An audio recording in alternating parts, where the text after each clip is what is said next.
Welcome to our Women at Work Life Happens podcast, where women openly discuss their roads to success, including failures and a few speed bumps along the way. Our focus in each and every podcast is to reach out to women in business, whether you are just starting out, have been in business for years, or you're thinking about taking that leap from a corporate career. And we want to support you through conversation and sharing of best business practices. Our goal is always to inspire, connect, encourage and build confidence, and let you know that you are not alone in this.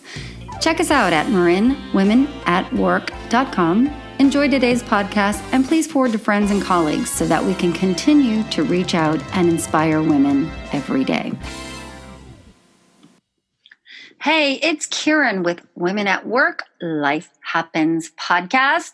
This is our podcast on time management. I am with my friend and Marin Women at Work member, Ulrika Brodemark. She is a time management coach, and she is here to share some of her expertise with all of you. A little bit about Ulrika, combining her corporate and multinational experiences with her innate fascination and curiosity about how we as humans work, Ulrika is able to help us see how to remove obstacles, sometimes our very own thoughts, beliefs, and habits, and actually reach the most important goals in our life. Ulrika encourages us to aim for the most vibrant and unique expressions of ourselves, both professionally and personally. She offers insightful and thought-provoking ideas, as well as practical and straightforward tools that we can implement in our daily lives, connecting our action with those bigger goals, starting right away, which is awesome. Woo woo! Yay! All right. Yay! After more than 2 decades in the software industry, of which the last 10 were part of her transition into work she finds deeply fulfilling, she left the cubicle environment and went out on her own as a coach. As many of us at Marin Women at Work, we've left corporate worlds to become our own bosses, which is so exciting. And I'm really excited to have you here. When designing her programs and engaging talks, she leverages her expertise from her prior roles as business analyst, agile coach, yoga teacher, I didn't know that, and expressive arts practitioner. Always aiming to provide the most dynamic and useful tools for her clients and her audience. Ulrika describes herself as the time management coach that does not believe you can manage time. I love that, by the way, because it's so true. Fortunately, there are many things you can manage, namely your attention, your energy, and both your own and others' expectations. So welcome, Ulrika. I'm so excited. That was a beautiful bio. You have so much experience, and I know you're just going to share all of that, the attention, energy, and expectations with us. So I'm going to let you take it from here. Welcome. Okay, yeah, thank you. Yeah, so I think there's so much you can do by actually shifting your focus from trying to manage your time with all the tools that you can have accessible. Because I think like managing your time is a little bit like chasing happiness. Like you kind of grasp for it, but there's nothing there to like hold on to. So I think it's much more useful to try to manage some other things. I agree. Yeah. So your managing your attention is one of the maybe more closely related to what you traditionally would think of as time management. Because here I think of things that you can manage if you put your attention on certain tasks or other tasks. But you can also choose where you put your attention as far as you can put your attention on what works or what doesn't work. Like you can put your attention on the beautiful everyday little things you notice. Or you can kind of just zoom by and not notice like what's going on in your actual surrounding. So there's so many ways you can become aware of where you're actually putting your attention. All right. I need a little more detail on that one. Like, don't do the laundry before you start your work day, that kind of detail, or more just sit and focus on what needs to be accomplished in your business that day? Yeah, so I think both, but so when you plan so as far as time management, you want to make sure that you have you're actually deciding, it's a deliberate choice where you're going to put your action versus it just kind of dragging you right along and you live today just like you lived yesterday. And, whatever demands are put on you from the outside are pulling you left and right. So it's about really being deliberate about where you put your attention. Which makes, I remember a super successful friend in my life. He said, write down what you need to, the first thing you do in the morning, write down what you need to get done today that's going to help you be successful. Yeah. And don't do anything but that. Not the dishes, not emails that have nothing to do with what you need to get done. Yeah. And when you really apply that, it makes a huge difference. Yes, absolutely. And one way in particular that I think is really useful to do this is to really get everything. If you have a big to-do that you have to get on with, write down everything that needs to be done for this particular initiative or project. And then you park most of those to-dos, anything that you're actually not gonna need to focus on this week, park it. So really get it visually out of your sight, maybe in a binder, in a drawer or away, so that you really have in front of you, what is it really that I'm going to be focusing on this week? I love that. Yeah, and I know when you spoke at Marin Women at Work, you went old school and used yellow Post-its. Yes, I love those sticky notes. I put those on my desk now in order. Okay, this is what's going to get this task done for today. Yeah. And you know what? If you get rid of all the other stuff and you only have that on your desk, it really does make you, when you start to sway, it makes you go, nope. Got to get. Yeah. Ulrika said, I need to get this done first. I wrote it down. So. Yeah. And so you have it. Yeah. That is one really important thing. And then linked to that, actually, it's important that you have then a system for yourself to be reminded to go and look at the next things. So maybe you have an appointment with on morning to pull out that folder and look, okay, what about this week? And then you do the same thing again. Or maybe you park something and say, I really don't have to worry about that until 1st of December. So I'm going to put a reminder in my calendar on 1st of December. Go and look at that. So you don't have to worry about those coming to your attention, right? Right. So you have a system for parking them, and then you can trust that they will come back in your sort of visional field when it's time. I love that. And it's so simple.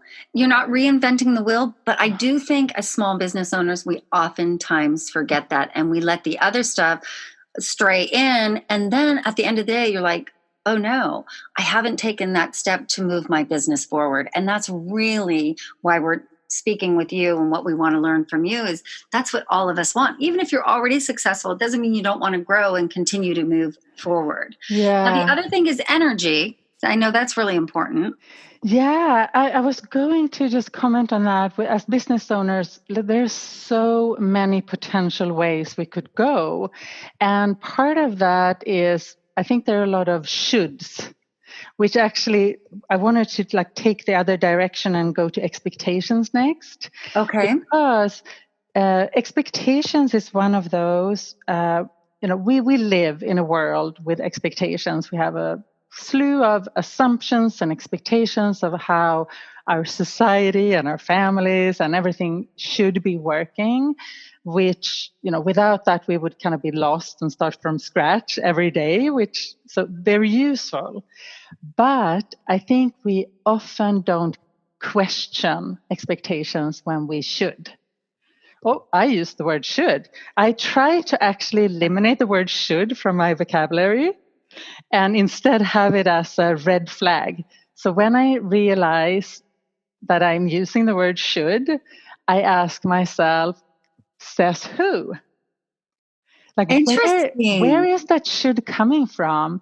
And is that actually true for me right now in this situation? Oh, interesting. Okay. Yeah. And so shoulds we have as business owners, we should have a social media strategy. We should be visible, here and there. We should have a website that's, whatever. And, all those shoulds, if I think of like, what do I really want with my business?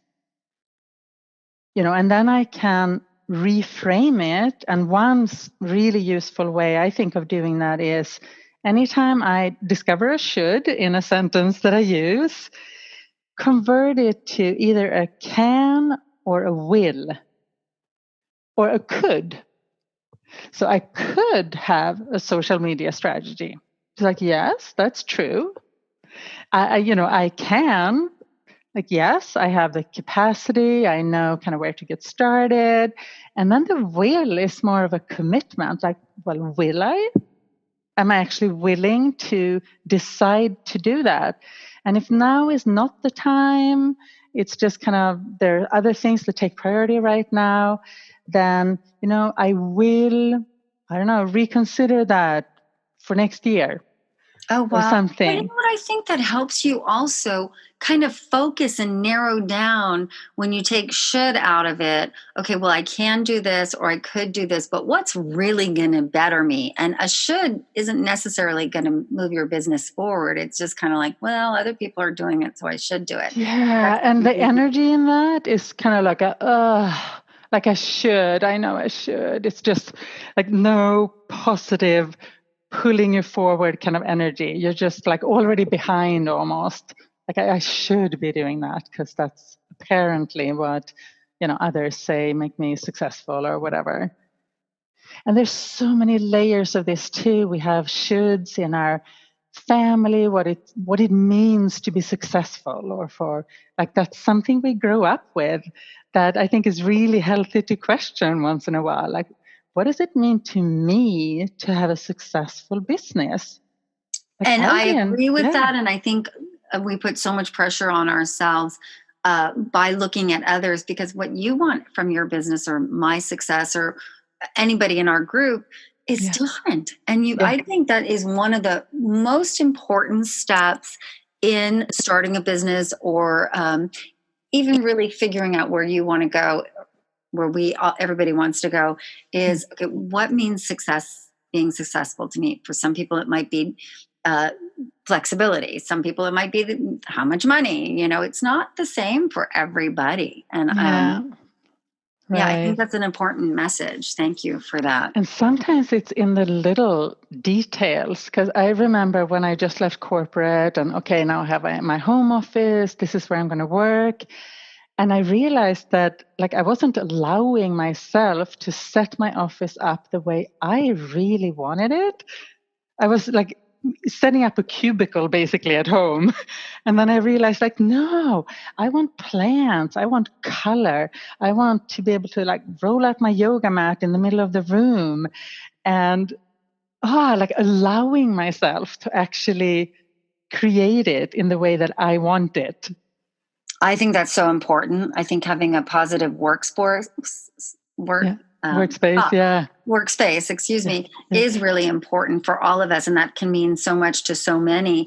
And again, for those that are new to listening to our podcast, you'll hear us mention corporate backgrounds a lot because it seems like a lot of small business owners are, 40 to 60 done with the corporate world and want to start their own businesses. And they're taking their knowledge of their past and moving it forward with a small business, which is what you're doing today, helping many of us just kind of understand the steps in being successful, or at least, taking a positive step forward. So, all right. So we did the expectations, which I agree with. Attention, which is really important. I like that you started with that. And then what about energy?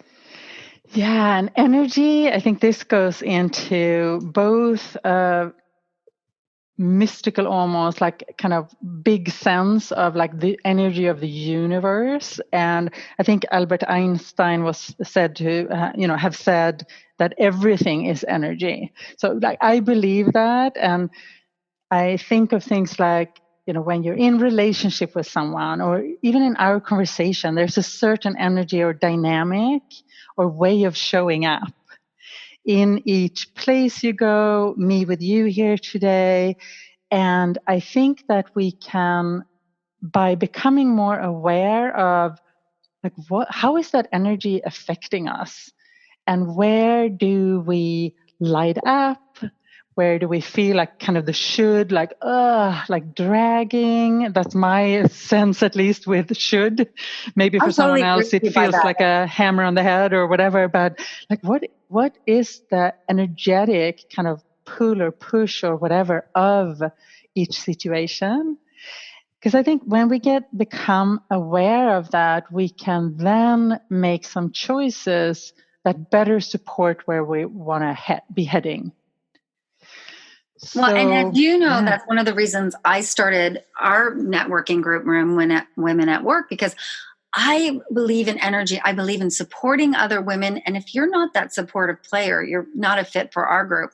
When I walk into somebody else's networking meeting, and I just went to one last night, you can feel the energy of the people around you, whether they are positive and going to bring you up in business or don't or not. And I feel very strongly that you need to surround yourself, even if it's a competitor, but they're a positive spirit in your life.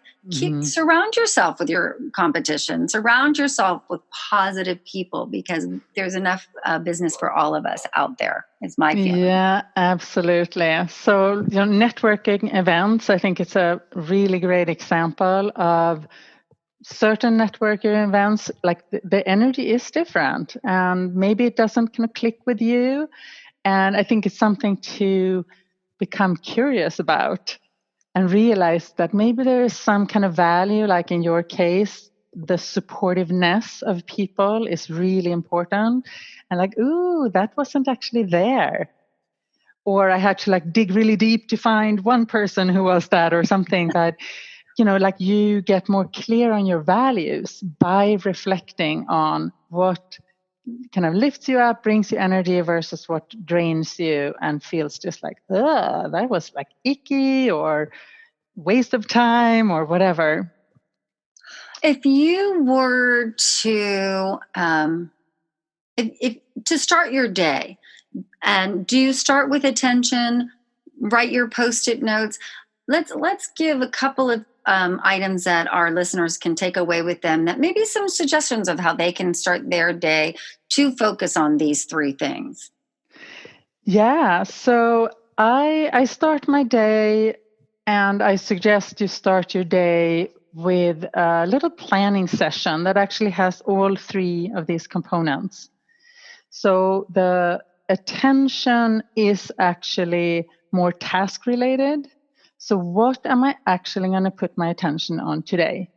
Which of these tasks that I said I would do this week, what am I really going to commit to complete today? And reduce, I'm thinking like blindfolds, like, so bring the focus really to this is the set of tasks where I'm going to keep my attention today.